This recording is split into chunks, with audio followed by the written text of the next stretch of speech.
Fie Mutoni interview emu gye yalabikiddemu ng'ali ku TV emu yakabya amaziga yayogedde ebintu bingi nnyo mu kyo tujja kumufuna mu interviewing naye lwakuba yamu interviewing yayite yamubuuza ebyo njagala ne bebya cuts ne Fie njagenda kibuuzo ku kibuuzo nga nkibuuza muntu one mu interview eyo Fie mwe yalabikidde agamba ensonga ennene gye nalabye njagala tutandikire nti cuts okuvaayo n'adeclaring oba nakkiriza nti mulwadde wa siriimu kigambo ekyo nga kinene tetulina kigambo kiwoomuwoomu alina akawuka ayozesa njagala omuntu ategere mangu obudde tulina butono ogenderawo nti mulwadde alina embwa ayinza okuba covid ayinza okuba ekintu kyonna mulwadde yali selfish teyali kikoze Fie bwagamba what's your take statement here njagala tugende kimu ku kimu kuba bingi ebyali mu interview that statement Fie ayina bo bamanyi kiki basula bamanyi engeri gye babeera bamanyi engeri gye batetenkanya obulamu bwabwe they know the basics on which they kubazimbira relationship yaabwe Fie waba yavuddeyo n'akyogera ayina ensonga ze lwaki yavuddeyo n'akyogera bwatyo because one nange wekyabaawo nasooka nembuuza the kids in school with the stigma na buli kimu abantu bagenda kwogerera bagenda kubasekerera abaana bakyali bato those are things you should first think about kitegeera kyakubiri the public never helps the public never helps that's always just having fun golowooza oli mu kusatisfying mwoyo gwo kitegeera but that public they don't care bokera kumachanga egomoze radio ng'ofudde ng'omaze okukola effujjo lyo they move on kitegeera the public moves on they'll cry kati bali kwazawo nyimba za Moses manyi na dilo basemba zizanya kitegeera so katwazanyeza Juliana nga azadde I also think it's okay for people to come out and say they are positive. Chiri okay okuvaayo noga nti naye nga kiri structured family ye kimanyiko they are supporting you okuvaayo kyogere kyakubiri olina okubanga olina kyokibalamu naddala nga tulibidde ebintu by'amawulire n'okuyimba naki olina okubanga olina kyokibalamu bw'oba togenda kukola enigi otogenda kifunamu ssente satisfying the audience will not gain you anything. Instead kigenda kuteeka abaana bomu buzibu kuba kati leero abaana bonna gye basomera abaana bakimanyi nti taata wooyo mulwadde kitegeera naye kati golowooza mu ssomero eyo gye basomera teriyo baana balala balina bazadde baabwe balwadde but nobody will point at them. So I hear Fie's point ogamba nti Katsi yali selfish yali alina okwogera naye bintu bya family because kya affecting abaana kya affecting omukyala kya affecting mama o kya affecting buli omu okitegeera but people when we are under influence of substances we just wake up and just say things just like that. Okay, so ndowooza kikulu nnyo mumbeera eyo njagala kujja nalebe wuwo nedda si story kyokola nga gambye nti interview yali a little emotional naye mulimu points ezaali ez'ensonga Fie n'agamba nti omusajja gwe bayita Katz okuvaayo n'agamba nti ali positive era n'agamba nti yali selfish just James Proper aleese ensonga ze zaatubuulidde naye Katz amawulire gaadde gamukuba nnyo ku ekyo nga gagamba mulwadde musajja mulwadde yalwaza n'omwana n'ebirala okuba nakola statement eyo kyali ddala tekimutaasa butaasa okujjawo ebyo ebiboozibozi at least kiviirewo ddala. Personally, when I'm speaking about Katz and Fie, it's a bit personal because bantu benakula negomba ku TV mulimu Katz mulimu Jekazora mulimu Alex Ndawula shira na isimu egomba tena uli wakamba wakulu mulaba bana betwali twa ku TV na isitegeza kale kale boy egomba shira ebiwa byera bitwa naye producer ajja kuzanyira mu akakirikwa kiripo yo njagala yabyongera but era when ava mu kyalo nenyira ekibuga is one of the first people I got connected to ebifaananyi biyina bingi then also fortunately natuuka nga Fie kati yayingirawo buyinzi era sori yonna gye twamujja and all that to me Katz coming out has a cause kuba kasi yakalwala people who know him will tell you that okuva mu biseera bya swe abaddewo naye go muri gwe towebuzaako so waliwo omuyimbi yakwata omwana ku gundi ku parking gwe okimanyi up to now okiraba up to now okuba nti asobodde kwogera kati there is a problem. I was on one interview and when I njogera ku interview Fee yali agiraba naweza message nga ayomba but namugamba nti Cats mulalo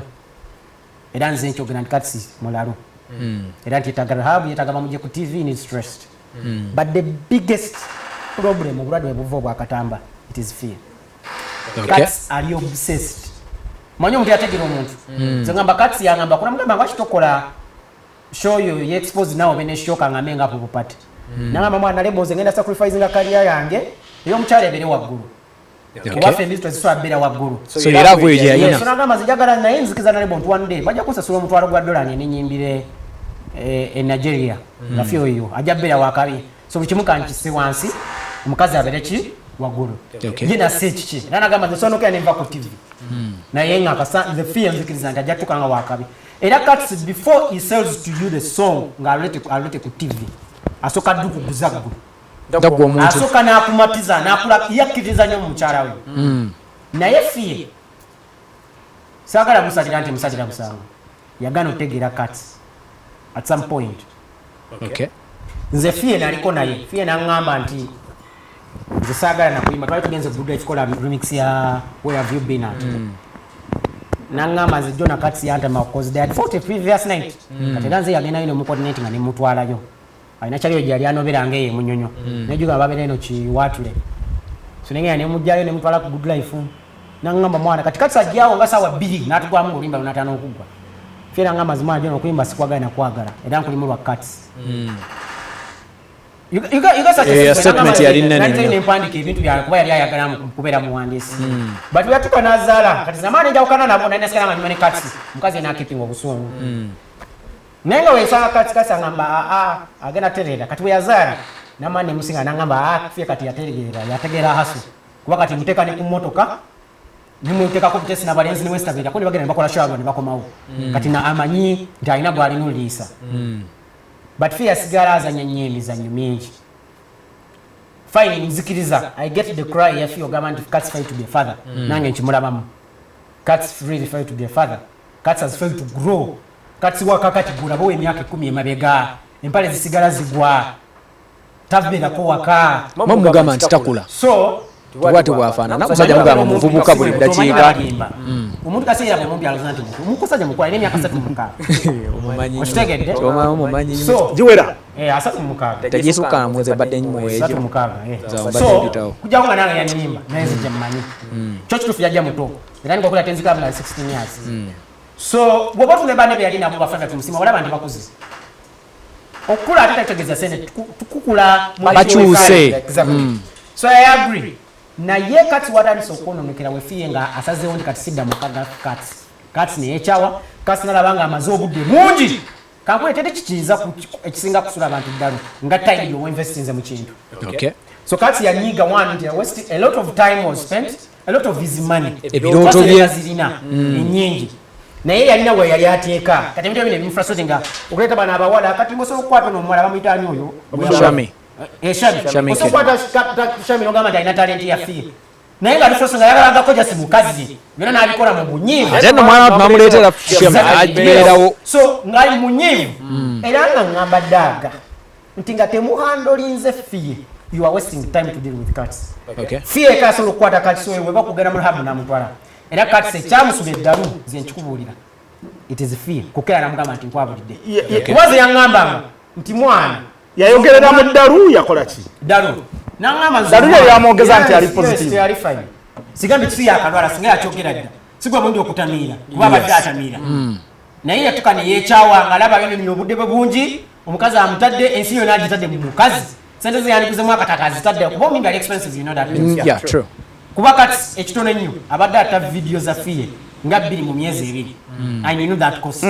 Washagedde rotation in play power play nebirala kama mwana oyo ayambala makeup bichi kati omukyala we yakera navewa Cats yali frustrated ate Cats ali obsessed omuntu yakera yakiriza ekintu ekyo ye Roger nze Roger yangamba nti bali e London recently yes ngatula mu train natula kufanya bya Fee bwati nakaba oba naseka that shows you the level of obsession. Okay. Kuboyo mwana ayagala abazadde b'ekimanya ate basoma amasomero ga bay bali muzika bojja. So nze ne bagamba fear yalina oddiringa era fear bwe yalinga addayokko kati n'atereera. The problem is fear. So before fear blames the cats and whatsoever, but you see. Era cats yayogera bintu ebyo. Omanyi nalebo ebintu abyogeddenga mukwano gwani gwa cats. Gwaleeteddewo. Abyogeddenga mukwano gwa cats. Tugambye yawukana ne fear. Omusajja bw'olinga ensonga y'esokolina. No, zenjulidde. I know where the weakness of cats your view is not balanced at all. Fear. Otulaze nnyo cats. Pivotal. Mubulamu bwa Katamba. Your view is not balanced. Bali bakukyayeko. Bakukyawa ddala. Laavu efuga mutima. Lindako. Tebakukyawa. So kati cats ye yamuvuga mutwe. Onomulaba. Tannabeerako mulaavu. Gye bayita laavu. Kitegedde. Ebyoyogera obyogera because tonnakola ki? Tonnagwayo deep. Anti kati kyekyo. Togwangako mulaavu eri laavu gye twogerako laavu ejja bamaze n'okukukyawa lwotegeera nti omuntu obadde okola ki obadde omwagalira lindako nze baali bakyayeko nentuuka nga mbula okweteekamu omuguwa so zonna netwogerako nkola ki kati lwaki olowooza njagala omusajja ono atubulire lwaki soko tubulire nalebo soko lyendeko leka concluding ekyo kiwedde ekyo kiwedde lwaki olowooza nalebo agamba nti lwaki olowooza nalebo yeekubidde nalebo tali objective tali balanced ekirungi yayogedde yakoze disclaimer ku beginning nti ye yali so personal n'okuba abantu akola ki abamanyi thank you naye yali fani wani wakati si fani wani si wa fear good fear semo buza basanze bino byayogedde yatandikira wano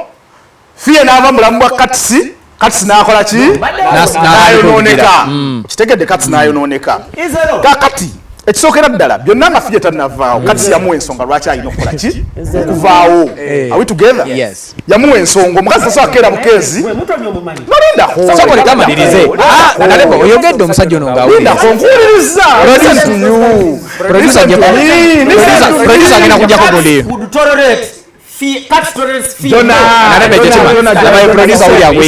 producer uli akuyita mugende kakati ekisookera ddala fear okutuuka okuva mulamu bwa kati waliwo ensonga it is not out of the blue okujja nga yali tamwagala from the word bw'aba yali amwagala sirikako omusajja amalirize bw'aba yali amwagala ku llo teyaligenze kitegedde so tusooka tukkirize nti kati yalina obunafu bwe n'alema okutuukiriza objective lindako omusajja amalirize kati yalina obunafu bwe n'alema okutuukiriza byera yalina okutuukiriza mu ki mu mbeera y'obufumbo kitegedde fear on the other hand yalema okumanya the kind of relationship gyayingiddemu kitegedde nti ne fear bwe nalabye interview ye ng'agamba nze nali njagala omusajja agenda okubeera nnoma eri abaana be kuba nze saalaba ku ddadi wange omanyi kyekitegeeza you don't expect to get a man who is going to be home who is going to be a father who is going to take care of the kids ate nga at the same time abeera mu bbaala akolera mu bbaala ate webale nnyo ate nga katsi nga bw'omulaba already fear naye agenda okujja ng'amanyi the kind of person gwakola ki gwayingirira but then people change people change but cats failed to change when it was before it was too late kitaba because 2013 cats wasn't yali kwali yali ategeera bulungi he was sober kale ayinza okuba yali sober naye yali ategeera yali akyali okay so yalemwa okukyuka okutunulira omukyala bikiri yali mwagaddemu because omukazi abako byakwagalamu so bw'aba akwagalako ebintu 100 at least you deliver on 70 kitegedde kati buli maaka eyo ya 100 oli byayagala buli maaka wansi wa 5 eno wakusubira otuuka totuuse kitegedde bwe muyingira relationship mulina okubeera nga musobola balina abalokole balina ekigambo kye bakozesa ekintu okireka yes toyagala nnyo okulya ennyama naye mukyala waali vegetarian noga kale njagirianga mu lubuyi okitegedde so ebintu okola ki oyitiriza nnyo ekigambo ekyo zaidi oyitiriza embizi wajogedde okuva twatuuse wano nze mukyange musiraamu ono musajja musiraamu otusibyeko amatu wayogedera enyindo simanyina tolerance webale tolerance eyo nti you're supposed to meet in the middle fiye naye alina beyaleka najja nabeera ne cuts kitegedde ne cuts alina beyaleka nakola ki najja nabeera ne fiye so fiye watukira okuva ewa cuts alina ensonga lwaki yavaayo kitegedde yoze ensonga bakwano ba cuts ffe kubanange cuts kyali wange nze tayagala nnyo okukola ki kutunuulira nti naye yalina emisango gye yakola osanga naye bamukwatanga n'abakazi lindako tukyali eri tuzeeyo mu 20 simanyi biki gwe beefunire osanga naye bamukwatanga n'abakazi amasimu asula mu bakazi omuntu omukubira essimu ku makya n'owulira ng'omukazi ayogera mu background naye nga yagala yasuze wa Nalebo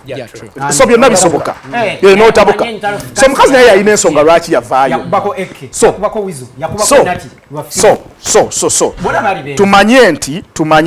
tumanye nti n'omukazi tuleme musalira nnyo musango naye omusango tulina omusalira guli gumu nti yalemwa naye okumanya the kind of relationship gyakoze eki gyayingiddemu n'omuntu gwadiringa naye omu ku mwe alina okwekkiriranya ate yamutuusizaawo okutuuka n'okwogera ebyo ebintu anti kati labayo tutunuulira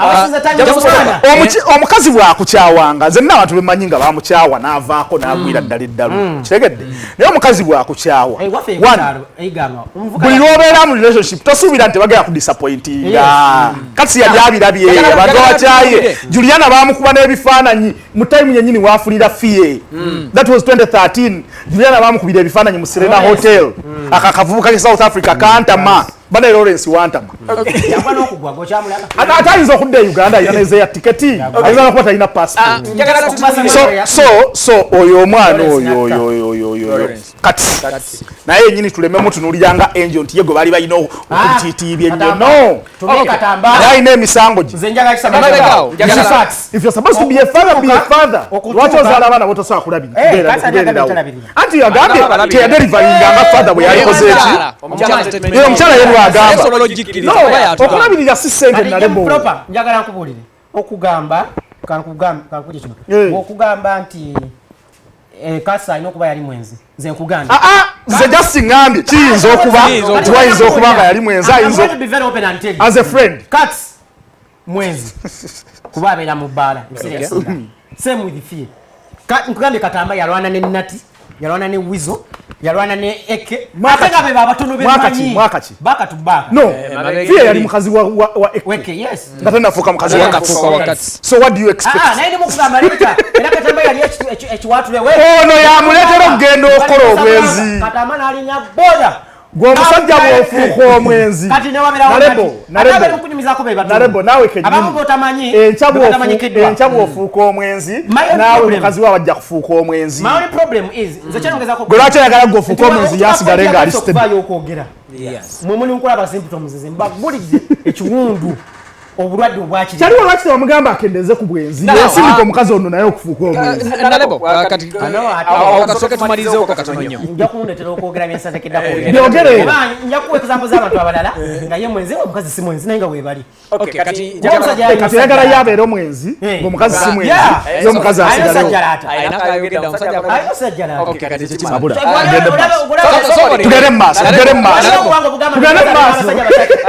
ati kyekimuleetedde okwo tutunulira embeera ya the problem is if fear doesn't fix Kats cannot be fixed. No, he can fix himself. Now he can fix himself. Jagala tunulira embeera ya Fie ne Kats life when it go right.